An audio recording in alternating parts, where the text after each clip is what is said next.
ketika berubah dia harus tahu purpose-nya apa, harus tahu tujuannya apa, ya. Seringkali banyak orang bermimpi tapi nggak ngerti cara mencapainya gimana.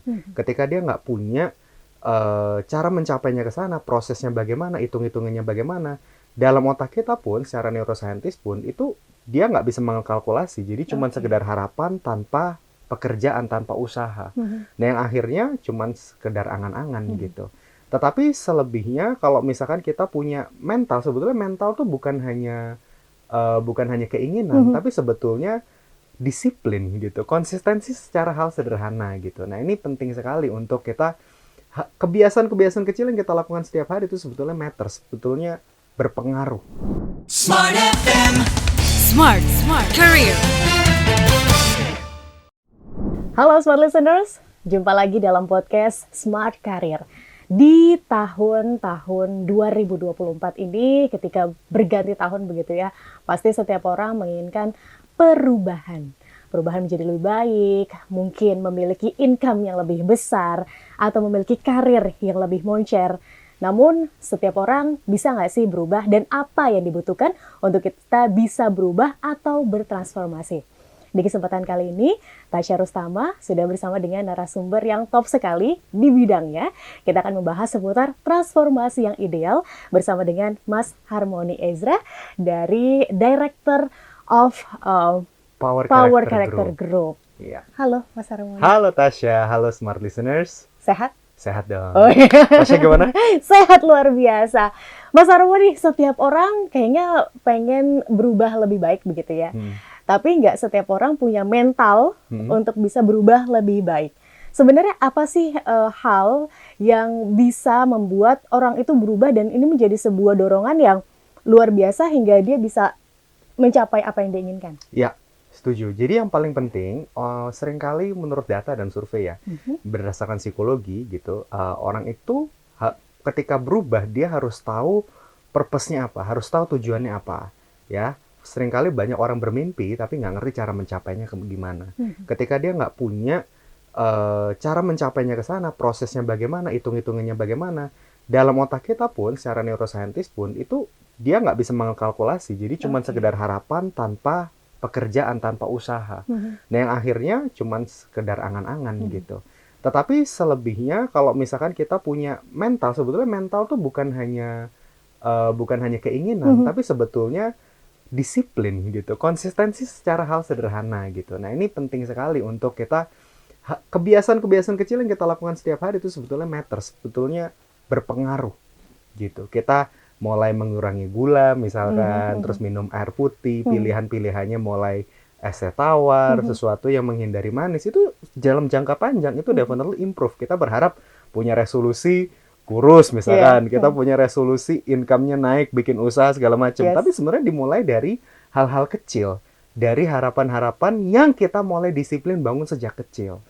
Contoh, bangun bisnis, ya mulai sederhana, kita mulai nabung, kita mulai menyisihkan uang, kita mulai melakukan perhitungan.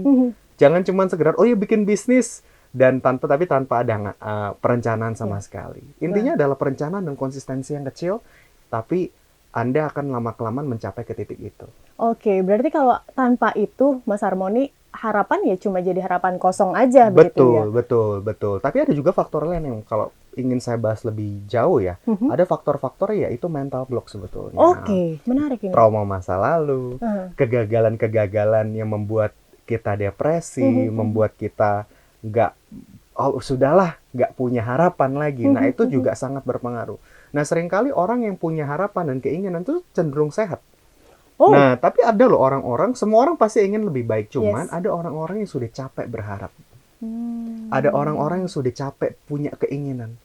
Buat apa toh nanti dikecewakan. Ya.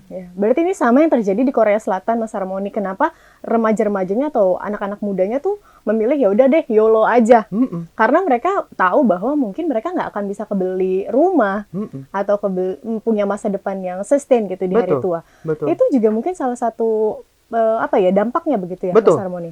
betul sekali. Jadi ini sebagai pemerintah atau sebagai kepala keluarga dimanapun ya, ketika sebagai pemimpin, kita kalau punya tim atau punya anak buah, ketika kita memimpin tim kita untuk mencapai ke sebuah tujuan, alangkah baiknya kalau misalkan kita memberikan strategi yang masuk akal buat tim kita. Oke. Itu sudah tidak laku lagi model kepemimpinan pokoknya. Tapi terutama kalau misal business development, posisi-posisinya membutuhkan kreativitas ya untuk bekerja. Itu sangat penting untuk berstrategi bagaimana pemimpin bisa mentranslate atau mengartikulasikan mimpinya sehingga menjadi langkah-langkah yang masuk akal sampai tujuan. Kayak GPS, mau Smart FM, Kompas Gramedia Group, kalau dari Sunter, dari Kelapa Gading, dari Jakarta Selatan, Fatmawati, lewat mana, itu beda-beda. Nah, kalau misalnya kita bisa, harusnya lewat sini, dengan effort kita lewat begini, dan strateginya seperti itu jadi semangat gitu. Jadi masuk akal. Oh, ini nggak cuma angan belaka nih, gitu. Nah, untuk menentukan angan-angan atau mimpi itu, Mas Harmoni, apa yang dibutuhkan? Oke, misal aku pengen sekolah ke luar negeri, begitu ya. Tapi atau misal aku pengen menjadi manajer, tapi mungkin gimana ya how to-nya gitu, dan apa yang bisa mendorong orang itu untuk sampai ke sana, yang dia bisa benar-benar sampai ke sana gitu, karena kan untuk kekuatan atau resilience hati ini nggak semua orang punya. Nah, saya masih ngomong sejujurnya, keinginan nggak cukup. Keinginan nggak cukup. Ya, saya mestinya sampaikan ada 3 hal minim yang kita mesti punya. Pertama, self-awareness dulu. Oke. Ya, self-awareness ini penting banget. Saya sering banget temukan orang-orang yang punya mimpi tapi nggak selaras dengan talentanya. Yang akhirnya dia berusaha, dia bekerja, dia kok ngelihat kanan kirinya kok lebih cepat perform, lebih enjoy, tapi kok saya berusahanya setengah mati untuk mencapai ke titik yang dia lakukan gitu. Ya, karena seringkali harapan kita, keinginan kita nggak selaras dengan talenta yang Tuhan kasih buat hidup kita. Jadi kesadaran diri tentang apa yang saya punya, kelebihan saya apa yang saya enjoy, passion saya, itu mesti dikenali dulu. Nah, jadi self-awareness itu sangat penting. Jadi kalau misalnya belum tahu, dites dulu aja. Ya, di personix.id atau fotokarakter.com ya, bolehlah langsung aja ke website kami untuk kenalin diri Anda lebih dalam. Poin yang kedua, setelah Anda masuk ke self-awareness, sudah kenal diri Anda, nah ini penting banget, yaitu mulai merencanakan punya mentor. Ini penting banget, punya mentor. Ini udah hack growth-nya ya, ini sudah terbukti berdasarkan di penelitian dari Silicon Valley. Keajaiban terjadi ketika kita punya mentor atau pendamping yang bisa membantu kita untuk naik kelas. Dia yang udah pernah melewati proses itu dan ngasih tahu step by step-nya. Ya. Dan keajaiban ketiga terjadi ketika kita networking.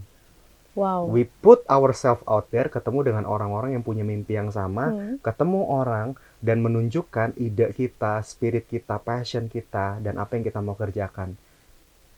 Trust akan terjadi di situ, kepercayaan, tiba-tiba kolaborasi terjadi, ya, tiba-tiba diajak jadi co-founder, jadi partner, dan tiba-tiba bisnis Anda melejit suatu saat. Tapi kalau misalnya di rumah aja nonton serial drama, ya nggak salah, saya pun juga nonton kok kadang-kadang gitu ya. Tapi kalau misalnya kita berprokrastinasi atau menunda, yaitu ya tidak akan ada keajaiban yang terjadi.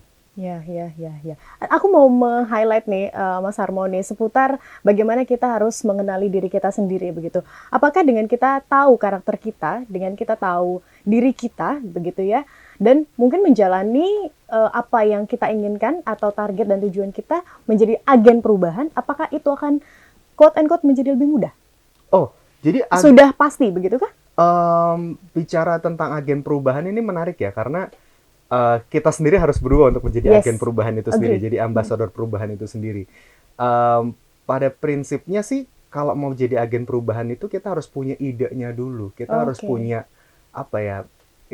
conviction, keyakinan yang tidak tergoyahkan gitu akan sesuatu hal, kayak kegelisahan. Nah, itu yang paling tepat. Kegelisahannya itu harus benar dulu. Kegelisahannya harus kita percaya dulu sehingga kita bisa jadi ambasador perubahan itu. Contoh misalkan kita ngelihat, aduh ini kok satu perusahaan nih kok banyak kotor banget ya sampahnya di mana-mana gitu ya. Nah, saya pernah menangani satu perusahaan sampah yang mengelola sampah, itu kotor banget itu ya. Tapi ketika dia mau menjadi agen perubahan, dia langsung men-state bahwa kita memang perusahaan pengelola sampah, tapi kita bukan sampah. Nah, itu statement yang sangat kuat. Iya. Itu yang sangat kuat, yang digaungkan, ditempel di mana-mana, dan setiap kali briefing pagi, dan setiap kali kebiasaan bangun di pagi, itu disampaikan terus-menerus. Ini sebagai contoh kecil bahwa kita memang perusahaan sampah, tapi kita bukan sampah. Ayo kita kerja yang bersih, kita kerja yang higienis. Kita bukan sampah terngiang-ngiang, dan pekerjaan Anda jadi kehidupan Anda. Itu kunci agen perubahan itu. Oke, berarti kita tadi aku review lagi begitu ya Mas Harmoni. Kalau anda kita mau berubah, mau merevolusi diri kita begitu hingga akhirnya kita bisa menjadi sebuah agen of change gitu.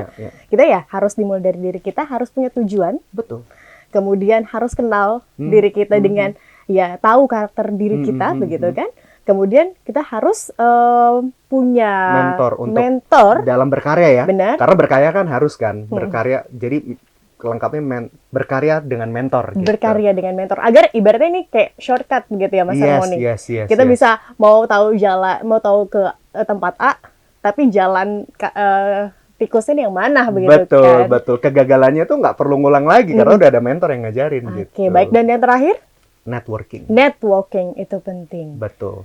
Oke, baik. Semoga ini menjadi sebuah insight begitu ya Smart Listeners bagi Anda, dari Anda merubah diri Anda sendiri begitu ya Mas Harmoni, hingga menjadi agent of change, agent perubahan yang akhirnya berdampak pada orang sekitar dan lingkungan sekitar. Betul. Dan tadi Mas Harmoni juga sempat singgung, dimulai dari hal-hal yang kecil. Oke, terima kasih banyak Mas Harmoni untuk insight-nya. Terima kasih Tasya. Dan jangan bosan-bosan ya untuk diundang di Smart Career. Dengan senang hati, kehormatan. Oke, Smart Listeners, untuk Anda juga yang mau tahu diri Anda sendiri dengan mengetahui foto karakter begitu ya Mas Harmoni ya? Betul. Bisa langsung ke fotokarakter.com atau powercharacter.com. Sip. Ini adalah Mas Harmoni, beliau adalah Director of Power Character Group. Saya Tasya Rustama, sampai jumpa. Smart FM. Smart Career. Make your future better.